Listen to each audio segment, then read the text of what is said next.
এই সরকার বলে দিক না আমরা পারবো না দিতে, নেমে যান না, পদত্যাগ করে দিন। পদত্যাগও করবেন না, সরকারি কর্মচারীদের বৈধ ডিএ দেবেন না, তাহলে বসে আছেন কেন? মাননীয় মুখ্যমন্ত্রী তথা আশেপাশে যারা আছেন তারা এই ডিএটা কি জানে না, যারা চাকরিজীবী তারাই জানে, বাদবাকি ডিএর মানে জানে না। ডিএ কখন কিভাবে হয়, কাদের দিতে হয়, কোন পদ্ধতি দিতে হয়, সেটা আগে মাননীয় মুখ্যমন্ত্রী জানুন। এরপরে রাজ্য সরকারি কর্মচারীরা কিন্তু এইবারে পথে নামবে একেবারে বলেছে, এবং একেবারে নবান্ন বিক্রি করে দিতে হয়, আপনার কালীঘাট বিক্রি করে দিতে হয়, তাই করুন। দিয়ে কিন্তু যারা সরকারি কর্মচারী তাদের ডিএ মেটাবে। একেবারে গত যে সপ্তাহ, সেই সপ্তাহে আমরা দেখলাম 4 দিন ধরে টানা 4 দিন একেবারে ডিএ মামলার যে ম্যারাথন শুনানি, তারপরেও কপিল সিব্বল স্যার একেবারেই তিনি আবারও সময় চাইলেন বলার জন্য, এবং সেই জন্য একেবারে আসছে যে মঙ্গলবার, সেই মঙ্গলবার আবারও ডিএ মামলার শুনানি রয়েছে সুপ্রিম কোর্টে। কিন্তু ঠিক এই সময়সীমার মধ্যেই আমরা নতুন যে বিষয়টা ইতিমধ্যেই চোখে পড়ছে, যে সুপ্রিম কোর্টে রাজ্যের পক্ষ থেকে আবারও একটি হলফনামা জারি করা হয়েছে, এবং সেই হলফনামায় স্পষ্টত লেখা রয়েছে যে জুন 2006 থেকে জানুয়ারি 2009 পর্যন্ত পশ্চিমবঙ্গের সমস্ত কর্মচারীকে ডিএ প্রদান করা হয়েছে। বিভিন্ন কর্মচারী সংগঠনের পক্ষ থেকে যে দাবি করা হয়েছে যে এই সময় কোনো ডিএ দেওয়া হয়নি, তা সরকার সম্পূর্ণভাবে খণ্ডন করেছে। কি বলবেন? দেখুন, এটা সরকার যা বলেছে, যে সরকার পরিষ্কার করে তো বলতে পারে যে আমি এই ডিএ দেবো না, ব্যাস এক কথায় মিটে গেল। তারপরে যারা আন্দোলন করছে চাকরিজীবী বা আমরা কিভাবে ডিএ আদায় করতে হয় সেটা হচ্ছে কি তার সে আমাদের জানা আছে। যে বামফ্রন্টের সময়ের কথা আপনি টানছেন, বামফ্রন্টের সময়ের কথা টানছেন, বামফ্রন্টের সময়ে মানুষ এই ডিএ নিয়ে তাদের মাইনে নিয়ে কোনো রকমের তাদের অবজেকশন ছিল না, এবং তারা শিক্ষক বা শিক্ষাকর্মীর সঙ্গে সঠিক ব্যবহার করতেন। কিন্তু এই যে তথ্যটা দিয়েছে, তথ্যটা একটা আনিয়ে বিনিয়ে একটা তথ্য জাজের সামনে তুলে ধরতে চাচ্ছে। কিন্তু ব্যাপার হচ্ছে যতই যা করুক সুপ্রিম কোর্ট এই রায় দেবেই। দেখবেন যে একটু বেশি যদি ছল্লিবল্লি করেছে, তাহলে সুপ্রিম কোর্ট বলবে আপনি সব কিছু পুরোপুরিভাবে দিয়ে দিন, যে সেটা বৈধ। এবং সমস্ত রাজ্যের ক্ষেত্রেই আছে, কয়েকটা রাজ্য ছাড়া সমস্ত রাজ্যে কিন্তু এই সঠিকভাবে দিয়ে পাচ্ছে। এবং আমরা যারা চাকরিজীবী আমরা কিন্তু এটা থেকে শুধু বঞ্চিত আছি, এবং সেটা বেশি বঞ্চিত এই সরকারের আমলে। তার কারণ এনার টাকা পয়সা নাকি নেই, কিন্তু টাকা পয়সা যদি না থাকে, আপনারা সবাই দেখেছেন, আমজনতা দেখেছেন সবাই, যে প্রতি বুথে 10 লাখ টাকা এবং 1,10,000 টাকা করে, তাহলে এই যে 1,495 কোটি টাকা শুধু পুজোতে গেল, এবং প্রতি বুথে এটা হয় প্রায় 12,000 কোটি টাকা। তাহলে এই সমস্ত কিছু উনি দিতে পাচ্ছেন। আর যারা চাকরি করছেন, যারা বিভিন্নভাবে ভোটে যাচ্ছে, বিভিন্নভাবে আপনার সরকারিভাবে সাহায্য করছেন, তাদের ক্ষেত্রে যত এই অনীহা।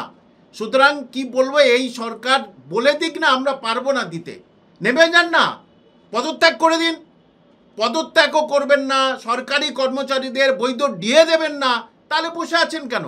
সুতরাং সুপ্রিম কোর্টে গিয়ে যেটা বলছে সেটা টিকবে না, একেবারে পরিষ্কার বললাম, ওটা টিকবে না, টেকার কথা নয়। আচ্ছা, রোপা 2009 শুধুমাত্র বেতন কাঠামো সংশোধনের জন্য একটি আইনগত পরিকাঠামো প্রদান করে, কিন্তু ডিএ যে বা অন্যান্য ভাতার জন্য কোনো অধিকার তৈরি করে না, রাজ্য সরকারের পক্ষ থেকে জানানো হয়েছে। ব্যাপার হচ্ছে উনি বামফ্রন্টের সময়ের এটা বলছে, আপনি এই 2011-র পথে বলুক না, উনি 2011-র পথে আপনি কি করেছেন?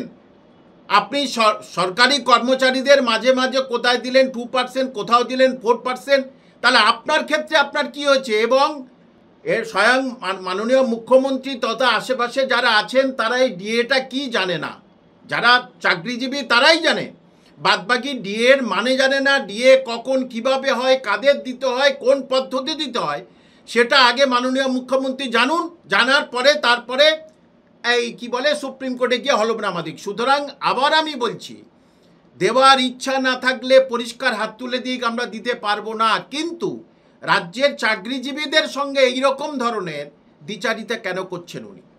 আচ্ছা, এই যে হলফনামা সুপ্রিম কোর্টে জমা দেওয়া হয়েছে, এই হলফনামা একটি গুরুত্বপূর্ণ পয়েন্ট যেটা উঠে এসেছে যে রোপা 2009-এর অধীনে ডিএ স্ট্যাটিস্টিক ডাইনামিক নয়, মানে এর অর্থ হচ্ছে যে ডিএ কোনো ভবিষ্যৎ সংযোগ নেই। মানে এটা কেন কি জন্যে বলেছে আমি বুঝতে পারি না। যে দেখুন 90 সাল থেকে আমি চাকরি করছি, প্রতি বছর বছর বছর না হয় কিছু কিছু আমরা পেয়েছি, কম কম কম কম করে পেয়েছি, সেটা বামফ্রন্টের সময় কম কম কম করে পেয়েছি, বামফ্রন্ট বঞ্চনা করেনি। সুতরাং এই যে নানা রকমের ফ্যাকড়া তুলেছে, এই ফ্যাকড়াগুলো একটা দিয়ে যদি আইনত একটু জটিলতা বাড়ানো যায়, এবং তাতে যদি আমার কপিল সিব্বল তো পরিষ্কার বলেছে আমাকে সময় দিতে হবে, তা কতদিন আর সময় নেবে রাজ্য সরকার, কত সময় নেবে?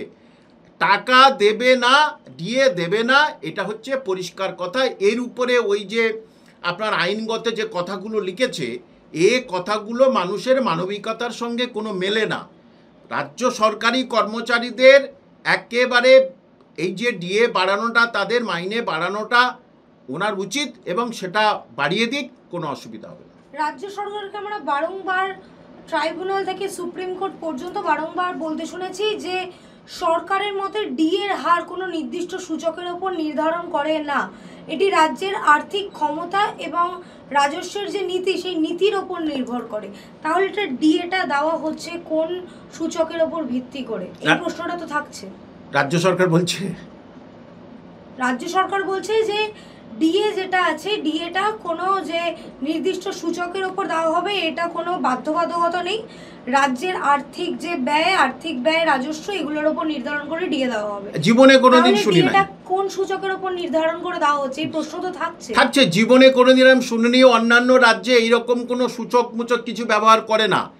মানে যেন তেন প্রকারে আপনাকে হচ্ছে কি, যেমন যেন তেন প্রকারে ভোটে যেতে না, ঠিক এইটাও চেয়েছে যেন তেন প্রকারে ডিএটা যাতে আমার দিতে না হয়। কিন্তু এর পরে রাজ্য সরকারি কর্মচারীরা কিন্তু এইবারে পথে নামবে একেবারে বলেছে, এবং একেবারে নবান্ন বিক্রি করে দিতে হয়, আপনার কালীঘাট বিক্রি করে দিতে হয়, তাই করুন, দিয়ে কিন্তু যারা সরকারি কর্মচারী তাদের ডিএ মেটান।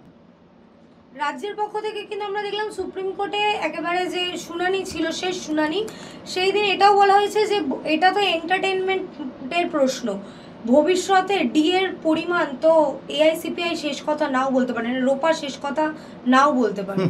কি বলবো, এটার সঙ্গে সারা ভারতবর্ষের সরকারি কর্মচারীরা ওতপ্রোতভাবে জড়িত, এবং সারা ভারতবর্ষে তারা কিন্তু যুক্তিসঙ্গতভাবে এটা পেয়ে আসছে। শুধু রাজ্যের ক্ষেত্রে, এই রাজ্যের ক্ষেত্রে, হ্যাঁ আর কয়েকটা রাজ্যের ক্ষেত্রে আছে, কিন্তু এই রাজ্যের ক্ষেত্রে এত বহুদিন ধরে এত পার্সেন্টে আমরা পিছিয়ে আছি, যেটা ওনার জানা উচিত, বা ওনার যারা আর সব সচিব আছে তাদের জানা উচিত। সুতরাং মোদ্দা কথা কি জানেন তো, যে কোনো প্রকারে আনিয়ে বানিয়ে আমার কোর্টে একটু সময়টা বাড়ানো ছাড়া আর অন্য কোনো কিছু নেই। বিভিন্ন দেশ যেমন দিল্লির বঙ্গভবন থেকে শুরু করে চেন্নাইয়ের ইউথ হস্টেলেরও প্রসঙ্গ টেনে আনা হয়েছে। তারা বলছেন যে চেন্নাইয়ে তামিলনাড়ু সরকারের হারে ডিএ দেওয়া হয়, কেন্দ্রের হারে নয়। কিন্তু যেমনটা জানা আছে যে এই যে ডিএ মামলা, এই ডিএ মামলায় কোথাও রাজ্য সরকারি কর্মচারীরা বলেনি যে তাদের কেন্দ্র হারে ডিএ লাগবে, তাদের একটাই দাবি ছিল যে এআইসিপিআই মেনে ডিএ দিতে হবে। নিশ্চয়ই ঠিকই তো। তাহলে যে কেন্দ্রীয় হারে ডিএ দিলেই তো সরকার এ তো পশ্চিমবঙ্গটা বিক্রি করে দিতে হবে। এখন যা অবস্থা, ঋণের লোনে আটকে রয়েছে, এমনিতেই পশ্চিমবঙ্গ বিক্রি করে দিতে হবে। যে আসবে, যে দল এর পরে আসবে, আজ নয় কাল, সে কিভাবে রাজ্য চালাবে জানি না। তাহলে কেন্দ্রীয় হারে ডিএ, হ্যাঁ অনেকে সেটা দাবি করেছে কেন্দ্রীয় হারে ডিএ, কিন্তু আমার কথা যে আপনি ক্লিয়ার করবেন তো মানুষের কাছে। আপনি বারবার কোর্টে কেন নিয়ে যাচ্ছেন ঘটনাটা? আপনি মানুষের সামনে সাংবাদিক সম্মেলন করে বলুন না, প্রত্যেকটা জিনিস তো সাংবাদিক সম্মেলন করে আপনি বলেন। তাহলে এখানে সাংবাদিক সম্মেলন করে বলতে আপনার অসুবিধা কোথায়, এটাই তো আমি বুঝতে পারছি না। কি অসুবিধা ওনার, সেটা আমরা যারা সরকারি কর্মচারী আমাদের বলে দিক যে আমি দিতে পারবো না, আমার মাফ করে দাও, বা আমি পারবো না। আপনি আবার বলছি, এত লক্ষ লক্ষ কোটি টাকা আপনি খরচা করছেন শুধু ভোটের জন্যে, জেতার জন্য আপনি খরচা করছেন। আপনি জানেন উনি জানেন যে চাকরিজীবীদের ভোট আমার দরকার নেই, সেটা উনি জেনে গেছেন। আর সেই জন্যেই এই অরাজকতার এই রকম ধরনের অদ্ভুত একটা পরিস্থিতি তৈরি করছে সুপ্রিম কোর্টে বারবার। স্যার একেবারেই শেষ প্রশ্ন, রাজ্যের পক্ষ থেকে যে হলফনামা দেওয়া হলো সুপ্রিম কোর্টে, আগামী মঙ্গলবার একেবারে ডিএ মামলার আবারও শুনানি রয়েছে, এই যে নিজেদের অবস্থানকে আরো শক্তিশালী করার চেষ্টা, এটা কি ধোপে টিকবে না, সুপ্রিম কোর্টে? একেবারে না।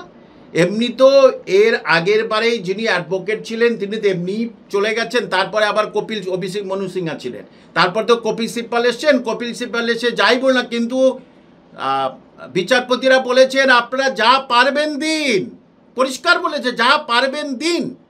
এবং বিচারপতিরা নানা রকমভাবে চেপে ধরেছিল কপিল সিব্বালকে, কিন্তু কপিল সিব্বাল নানা বাহানা দেখাচ্ছে রাজ্য সরকারের পক্ষে। তিনি রাজ্য সরকারের কাছে পয়সা নিয়েছেন, কোর্টে লড়ছেন, তিনি তো নানা বাহানা ধরবেন। কিন্তু এই মঙ্গলবার দেখবেন এটার ফয়সালা করে দেবে আশা করছি। কিন্তু বারংবার সময় চাইছে রাজ্য, কিছু না কিছু ভাবে বারংবার তার মামলাটা কারণ পিছিয়ে কি? দিচ্ছে। হ্যাঁ, তার কারণ কি? কোর্টে যে সময় চায় তার মানে তার কাছে বৈধ কোনো নথি নেই, তার বলার কোনো তথ্য নেই, তা বলার কোনো তার অধিকার নেই। সেই জন্যেই কি হয়, এরা বারবার পেছাচ্ছে, আর কিছু নয়।